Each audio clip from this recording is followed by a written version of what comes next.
So, our next speaker is Jakell Sullivan. Where is Jakell? She wants to come up here, please. And by the way, Jakell, I created a little thing to hang on to when you take that giant step. So, I asked Jakell to join us today to talk about a subject that I'll take the wet pack things with me. Because every year at the legislature, the same thing comes up. There are people in this state that are determined to give us comprehensive sex education. This issue is so much bigger than anybody even begins to realize what this is all about. And Jakell has the background on it. You know, it was, 15, I don't know, almost 15, maybe close between 15 and 20 years ago. But I sat down with a member of the House, Representative Bill Wright, along with Lori Updike. And we, the three of us, wrote the most wonderful piece of legislation that he was sponsoring. And it was abstinence-only legislation. Hey, it was a good bill, wasn't it, Lori? We really had, well, I happened to be in St. Louis when I got the phone call from Governor Leavitt that said, I am going to veto your bill. So I stayed on the phone with him. He vetoed, while I was on the phone with him, he vetoed, I cried. True story, true story. So he said, I'll help you next year. We'll come back with another bill. It'll be really good. So we came back the next year with another bill, and it is a good bill. It's the law that we have right now. It was not as good as the one that got vetoed, but it still is probably the most restrictive in the nation.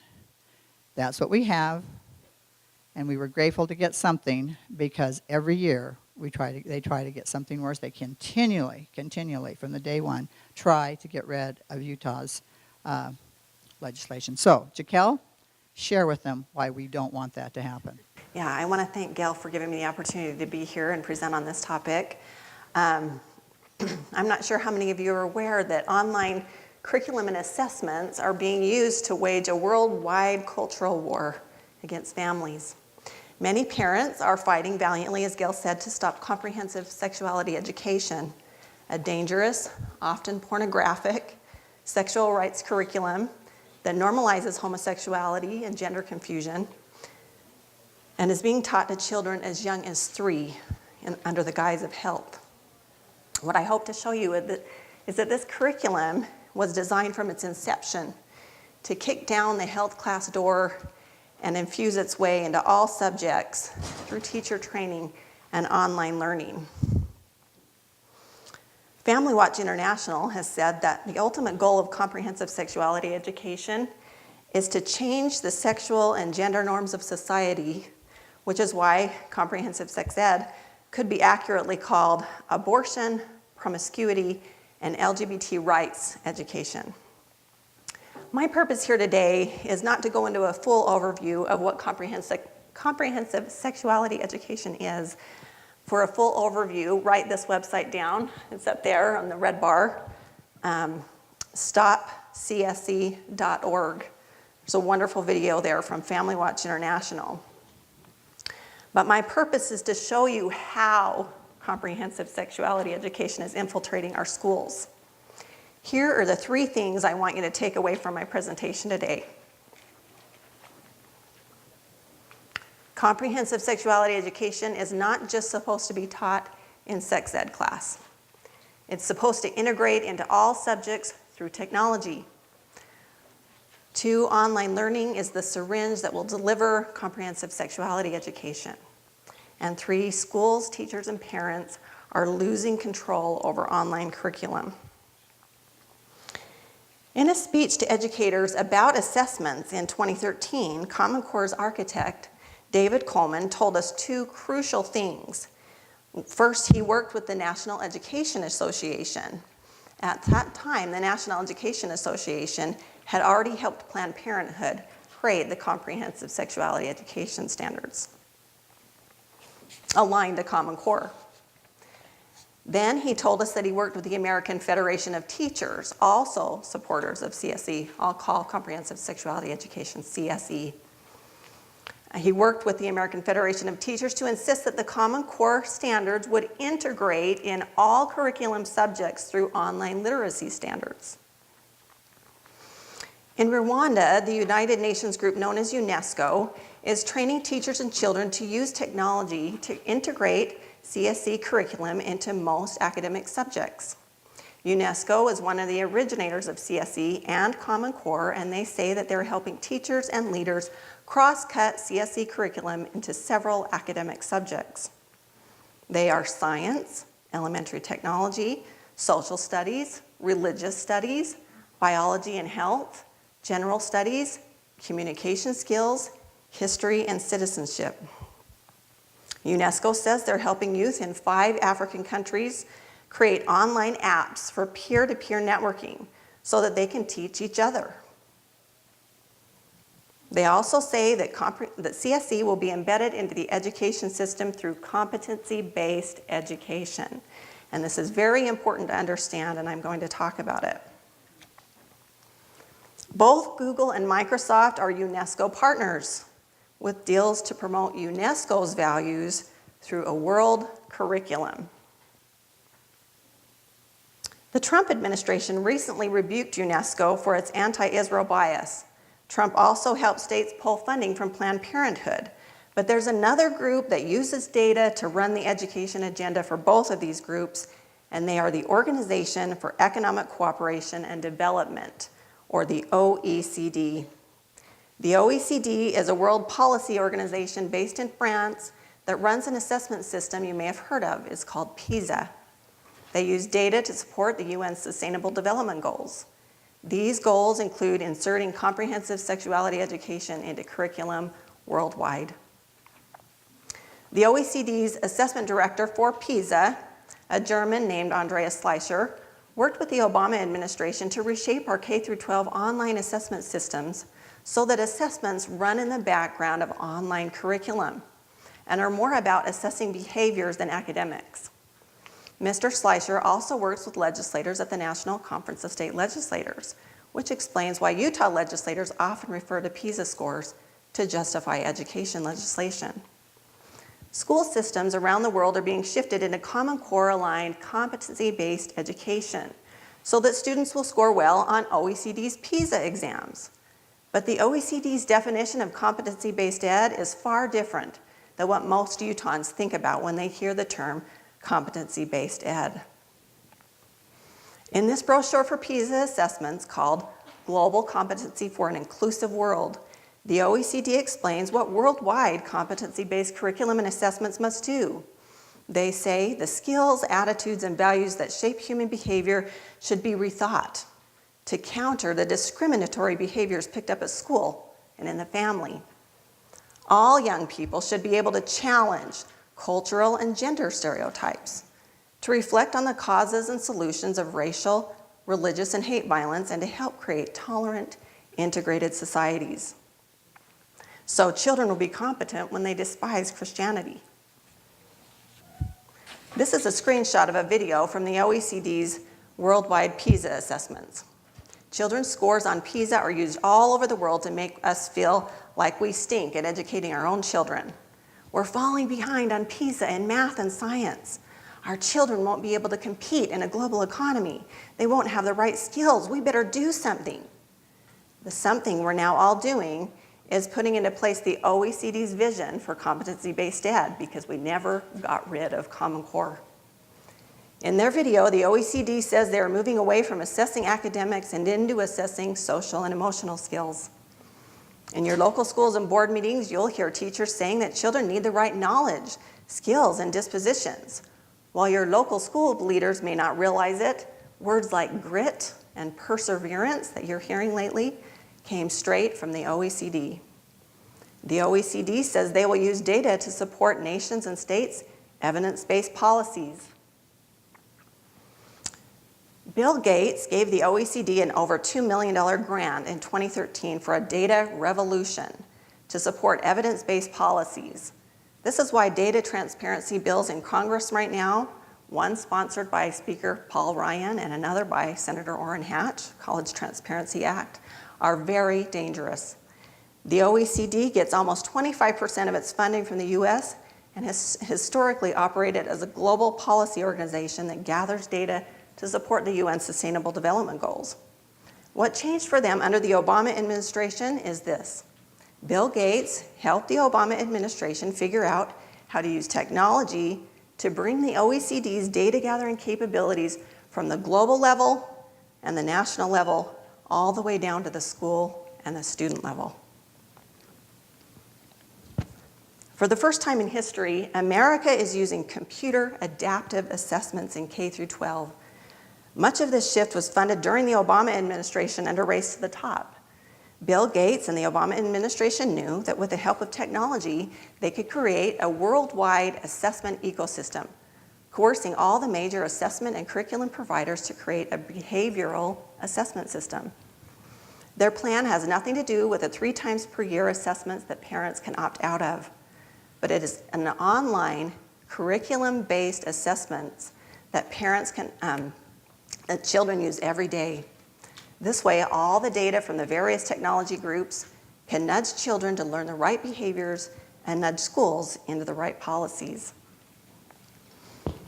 In this slide, we see that the Obama administration, with the help of a group called IMS Global, created an executive assessment board working under the direction of the OECD's assessment platform for PISA.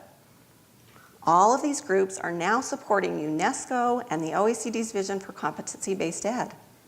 You'll notice Questar, Utah's newest assessment system, and the reputable ACT. But there's more. So far, over 70 learning systems, 350 organizations, including colleges, and 380 tech products like the student information system Canvas are building a worldwide ecosystem to share children's private information across platforms. These screenshots from IMS Global show how UNESCO supporters are giving us a world curriculum. Share test items across platforms in real time, share student roster information that's supposed to be privately held in schools, share children's tutoring and counseling information, attendance information, assessment scores, all in the name of global competency-based ed. Why are technology companies jumping on board? Because behavioral data is the new gold. That's where the money is. When Bill Gates spoke to the National Conference of State Legislators in 2009, he actually told us what he was doing. He said he was using Race to the Top to create a global curriculum market that would be driven by the power of next generation assessments. Those are computer adaptive assessments in curriculum. For those of you who don't know, Bill Gates is one of the largest funders of International Planned Parenthood and has partnered with UNESCO by contract to use data to advance the UN Sustainable Development Goals. If I could translate his speech to the National Conference of State Legislators, it would translate like this. With help from the Obama administration, I'm creating a worldwide curriculum market that we can control using data. And within that market, everyone will develop next generation assessments that will be delivered to children through computer adaptive curriculum in order to make sure that each child learns the right values and behaviors. In this new market where all the curriculum, assessment, and student information systems are integrating using common data standards, we're going to be able to see all the data that flows freely between them to make sure parents and children are accountable to us for what they learn. This way, we'll ensure that children and teachers think, feel, and act in ways that support the UN Sustainable Development Goals. And we can adapt their curriculum and assessments to change their behavior to solve real-world problems. Maybe our local leaders wouldn't have jumped into Common Core if they would have listened to what Bill Gates actually said. In 2015, Bill Gates told the largest newspaper in Germany, "We need a world government to solve society's urgent problems." What he's doing in education is building that world government so that children will serve the goals of the state. It's a state church, and it's an all-out assault on religious freedom. A few years ago, a Utah teacher told me that because of competency-based ed and personalized learning, she no longer sees her students' curriculum or assessments anymore. Why? Because every child in her class is online on their own computer. Their lessons are personalized just for them, and adapt depending on how each child answers each question. She only sees a data dashboard to assign curriculum and assessments that will help the children meet the standards. Does this sound like a recipe for the death of a free society? It's not local curriculum control. Richard Culotta served as President Obama's Chief Technology Officer. He bragged that Common Core's next generation assessments can collect 100,000 pieces of personal information on every child every day, actionable data to adjust what's taught and tested in real time. Culotta now serves as the CESO of UNESCO's partner, the International Society for Technology in Education, or ISTE. ISTE's technology standards are what Common Core's architect David Coleman was talking to us about in 2013. They are the literacy standards for teachers and students that help UNESCO and the OECD integrate comprehensive sexuality education into all subjects through curriculum-embedded assessments. The Obama administration is using these standards to promote digital citizenship. They say that digital citizenship requires that children aren't just safe online, but they use technology to advocate for their autonomous rights. ISTE is partnered with UNESCO, Microsoft, Intel, and Cisco to train teachers and students to use technology for teaching and learning. Richard Culotta actually turned BYU's teacher college over to these technology standards. So it's right here in Utah. These are the groups whose technology reforms support the integration of comprehensive sexuality into most online subjects in Africa. And this is why it's dangerous that we have Utah legislators right now advocating for sex ed to be taught online. Culotta helped the Obama administration with various technology initiatives in states and districts. Utah was the first to collaborate on one called #GoOpen. The idea was sold that teachers could create online curriculum called Open Educational Resources, a term coined by UNESCO in 2002. Open Educational Resources are online curriculum using Common Core's data standards. One of its biggest funders is George Soros. It was sold to states as a way for local teachers to create an awesome supply of great online curriculum. But with a huge new supply of online curriculum, how will educators pick which curriculum to use? Here's where the Obama administration was very savvy. They set up online curriculum curating systems. These systems can rate online curriculum as long as it's in the open domain, where groups are using Common Core's data standards. One of those curating systems is called the Learning Registry. President Obama's Deputy Director of EdTech, Steve Midgley, said that the Learning Registry would help them find out that this teacher assigned this material. This teacher emailed this to someone else. This teacher dragged it onto a smartboard for 18 minutes. He said that the Learning Registry will let him know something about who you are and then let him do a set of mathematical operations against a very large data set and see if he can pair you with the appropriate relevant resource. So the Learning Registry operates like a litmus test for teachers and students. It's not about more options and more freedom in online curriculum. It's about control. There are several other curating systems that support common data standards. One was funded by Bill Gates and is called Graphite. It was created by Common Sense Education. This group advised Utah on its digital teaching and learning plan, which became state law. Their founder, James Steyer, worked with the Obama administration and the FCC to push broadband into schools. Mr. Steyer lives in San Francisco and is pushing legislation in California patterned after the UN Rights of the Child Treaty, which is used to promote children's sexual rights. Steyer worked with Hillary Clinton and one of President Obama's top education advisors, Linda Darling Hammond. UNESCO compares Linda Darling Hammond to John Dewey for her power in today's education reforms. Darling Hammond helped President Obama with Race to the Top for assessments and then went to work with the Collaborative for Academic, Social, and Emotional Learning called CASEL. CASEL is partnered with the OECD to assess children's social and emotional skills. CASEL also recently partnered with the National Club for State Superintendents, called the Council of Chief State School Officers. I'm giving you a lot of acronyms, I apologize, but their acronym is the CCSSO. The CCSSO is a nonprofit that every state superintendent in the country is part of, and they co-created Common Core. Castle and the CCSSO are working to push behavioral assessments into schools. One of their partners is the Novo Foundation, funded by Peter Buffett, billionaire Warren Buffett's son. Warren Buffett is the largest funder of International Planned Parenthood, and Peter Buffett's Novo Foundation promotes a broad sexual rights agenda. These groups are also partnered with Utah's current K-12 assessment provider known as AIR, a behavioral assessment company. Novo Foundation recently launched their Radical Hope Fund, $20 million to promote feminism and interdependence, to combat white supremacy, xenophobia, and misogyny. They focus on building powers that center around feminist leadership, especially the leadership of girls and women of color who see themselves as cisgender, transgender, and gender nonconforming.